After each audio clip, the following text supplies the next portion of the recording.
Assalamualaikum warahmatullahi wabarakatuh. Pelajaran kita pada hari ini ialah 5.4 Ikatan hidrogen. Pada pelajaran yang lepas kita dah pun belajar tentang ikatan ion dan ikatan kovalen. Dan hari ini kita akan lihat kepada ikatan hidrogen. Apakah ikatan hidrogen? Okey. Jadi maksud ikatan hidrogen di sini ialah daya tarikan di antara atom hidrogen H yang mempunyai ikatan dengan atom yang tinggi keelektronegatifan iaitu nitrogen, oksigen dan fluorin dengan atom nitrogen, oksigen atau fluorin dalam molekul lain. Baik. Di sini perkara yang mungkin awak belum lagi ketahui, okey.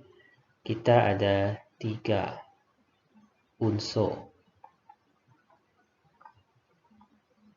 Nitrogen, oksigen dan fluorin. Okey. Ketiga-tiga unsur ini, okey, atomnya dikatakan mempunyai keelektronegatifan yang tinggi. Okey. Apa itu keelektronegatifan? Okey. Kecenderungan atom untuk menarik elektron yang dikongsi, okey, kepada dirinya. Okey. Kita tengok contoh. Okey, kita tengok molekul air. Okey. Satu molekul air terdiri daripada 2 atom hidrogen dan 1 atom oksigen. Okey. Seperti yang awak dapat lihat dalam rajah yang pertama. Okey, jadi atom hidrogen dan atom oksigen ini terikat dengan berkongsi sepasang elektron, membentuk ikatan kovalen. Okey, nampak tak perkongsian sepasang elektron? Itu ialah ikatan kovalen yang terbentuk dalam satu molekul air.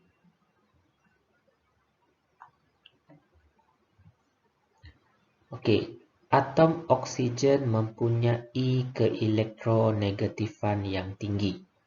Okey, tadi ada 3 jenis kan?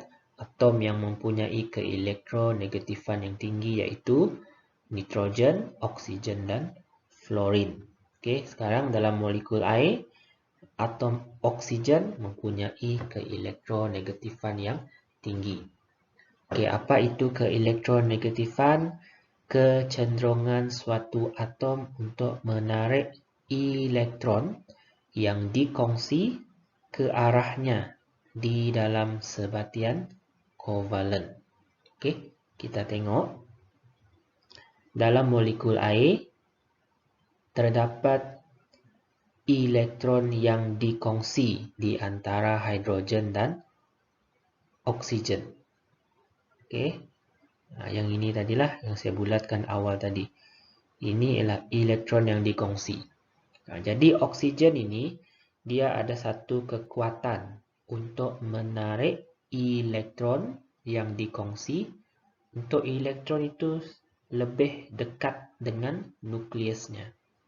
Okey, jadi itu ialah keelektronegatifan, okey, bagi atom oksigen. Dia punya satu kecenderungan daya tarikan untuk menarik elektron ke arah nukleusnya. Okey.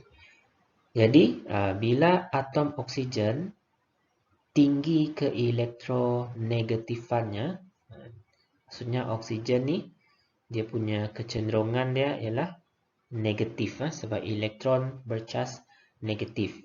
Bila dia lebih elektronegatif maksudnya dia punya sifat itu adalah sifat bercas negatif lah. Okey. Apa terjadi kepada hidrogen? Hidrogen dalam molekul air ni pula, kalau oksigen negatif, hidrogen ni akan lebih bersifat elektropositif.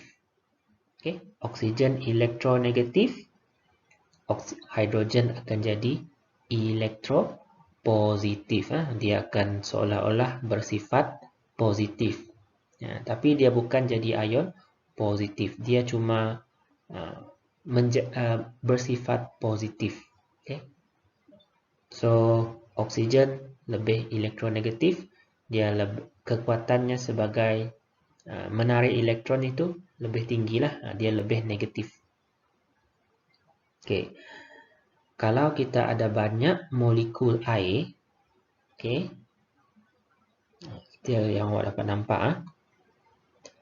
Daya tarikan antara atom hidrogen dalam molekul air dengan atom oksigen dari molekul air lain membentuk ikatan hidrogen.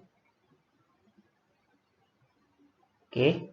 Jadi yang ini tadi fokuskan kepada molekul air yang pertama. Okay. Ada hidrogen dia yang bersifat positif ini, dia akan membentuk satu daya tarikan antara hidrogen tersebut dengan oksigen dari molekul air yang lain. Okay, tengok molekul yang saya bulatkan dengan warna hijau ini. Okay. Jadi, oksigen dalam molekul air yang berwarna hijau ni, dia akan ada daya tarikan dengan hidrogen daripada molekul air yang saya bulatkan berwarna kuning. Sebab ingat, oksigen dia elektronegatif. Okay. Bila dia elektronegatif, dia ada satu daya tarikan lah. Kan? Negatif dengan positif tentulah akan saling tertarik antara satu sama lain. Okay. Jadi disebabkan oleh perbezaan sifat positif negatif itu terbentuklah ikatan hidrogen. Okay. Penerangan lebih detail dia untuk ikatan hidrogen ni kalau awak sambung belajar di peringkat yang lebih tinggi, peringkat STPM contohnya. Okay. Jadi inilah dia. Inilah dia ikatan hidrogen. Okay. Terbentuk di antara atom hidrogen dalam satu molekul dengan atom oksigen atau nitrogen ataupun atom fluorin dari molekul yang lain. Okay. Ini disebabkan oleh perbezaan elektronegatif. Okay. Jadi itu tadi contoh untuk air. Sekarang kita lihat contoh untuk molekul amonia. Okay. Tengok amonia terdiri daripada 3 atom hidrogen. NH3 tu, H3 bermaksud 3 atom hidrogen dan 1 atom nitrogen. Okay, atom hidrogen dan atom nitrogen berkongsi sepasang elektron membentuk ikatan kovalen tunggal. Okay, tengok di antara nitrogen dengan hidrogen ada satu ikatan kovalen tunggal.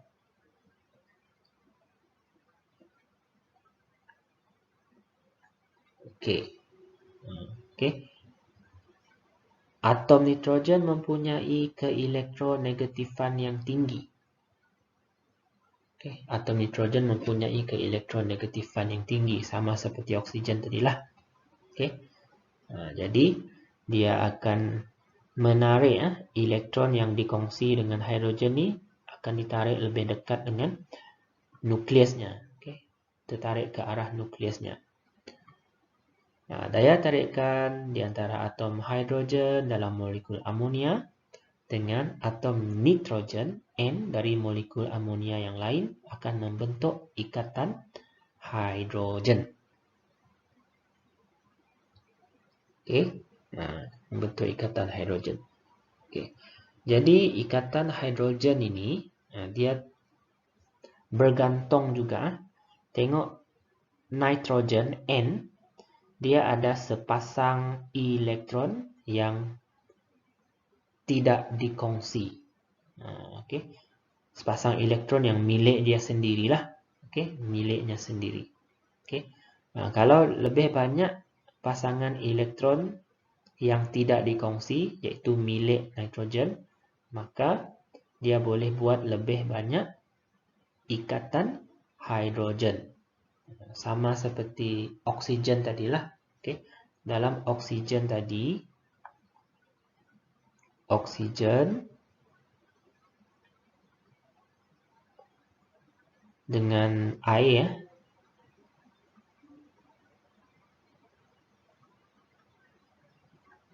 26. Okay. Hidrogen dia berkongsi.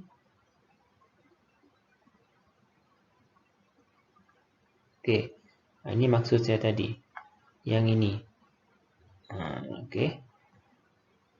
Atom oksigen dia ada 2 pasang elektron yang tidak dikongsi.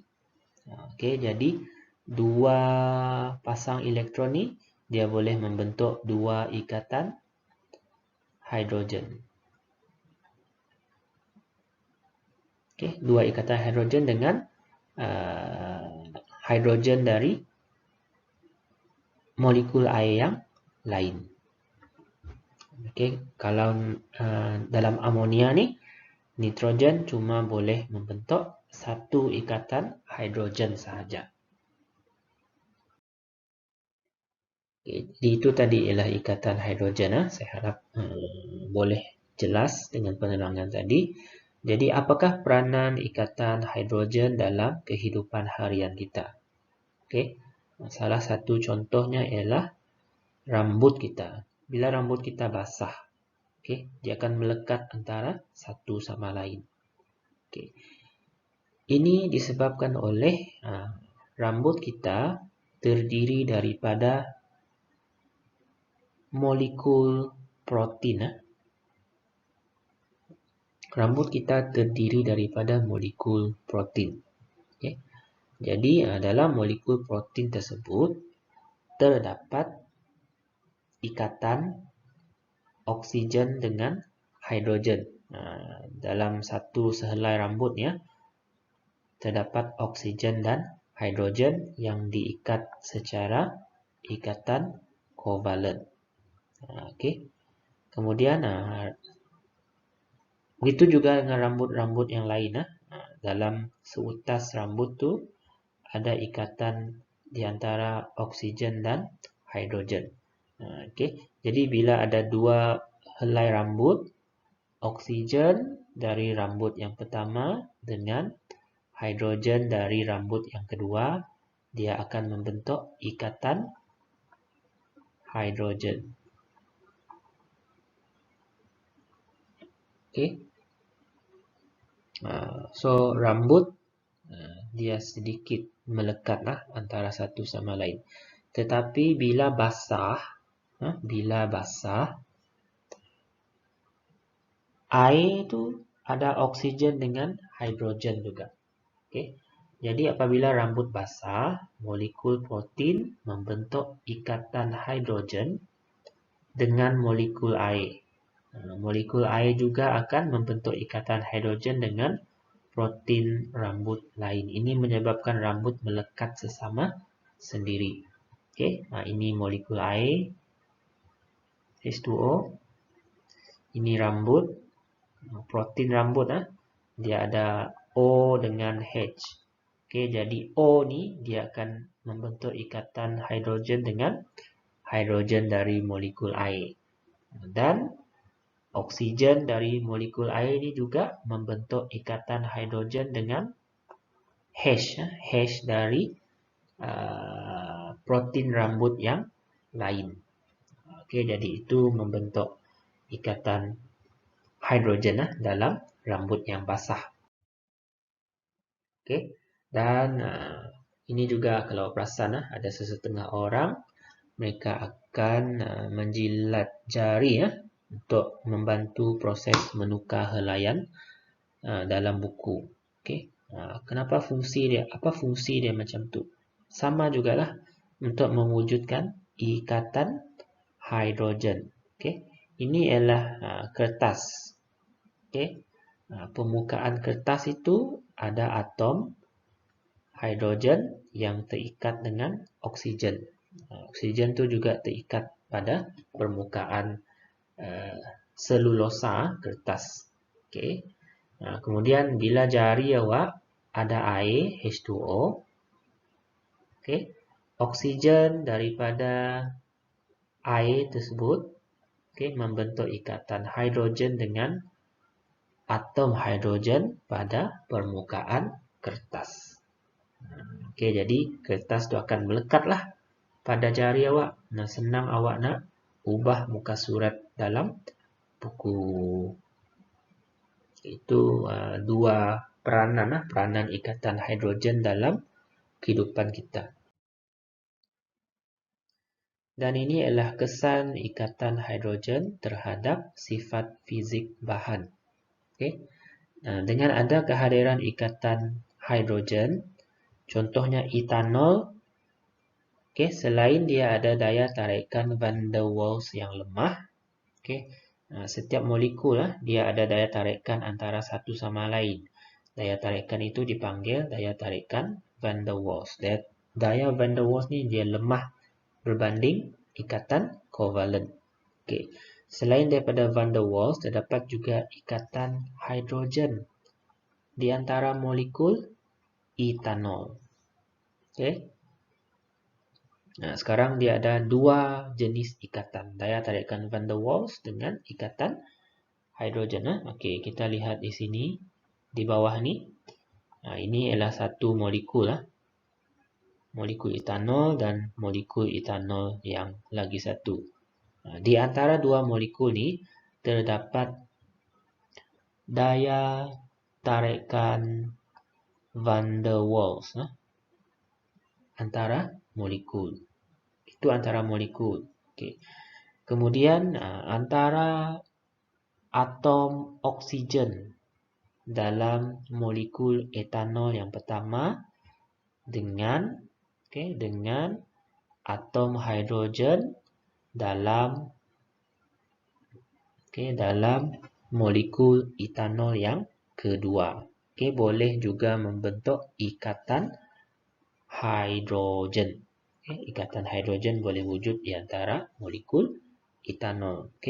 Bila kita ada dua jenis ikatan, maksudnya daya tarikannya lebih kuatlah antara molekul-molekul tersebut.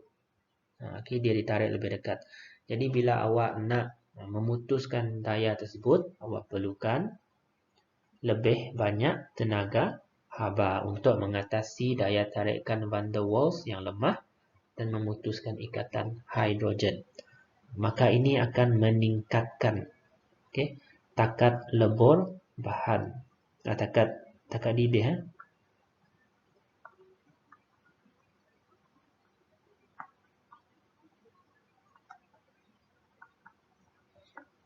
Meningkatkan takat didih. Yang kedua, keterlarutan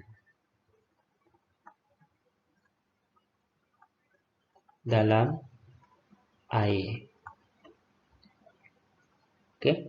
Etanol juga larut dalam air. Keterlarutan ini disebabkan oleh pembentukan ikatan hidrogen di antara molekul etanol dan molekul air. Ini molekul etanol. Di antara molekul etanol ni wujud daya tarikan van der Waals. Juga ada ikatan ion, ikatan hidrogen di antara oksigen ni dengan hidrogen di molekul yang lain. Bila kita larut dalam air, terbentuk juga ikatan hidrogen di antara atom oksigen dengan hidrogen daripada molekul air. Jadi terbentuk juga ikatan hidrogen.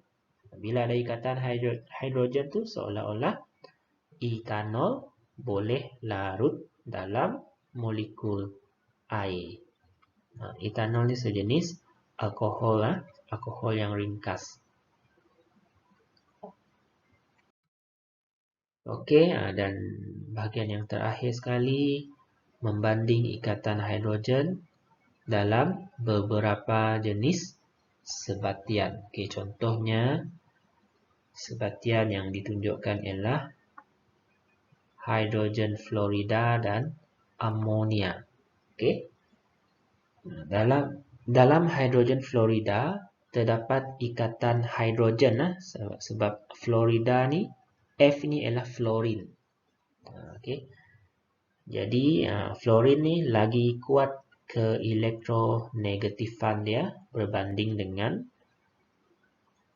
nitrogen. Sebab apa? Okey. Dia cuma berkongsi sepasang elektron sahaja dengan hidrogen. Dia ada lagi 3 pasang elektron yang tidak dikongsi. Okay, jadi 3 pasang ni boleh membentuk 3 ikatan hidrogen. Okay.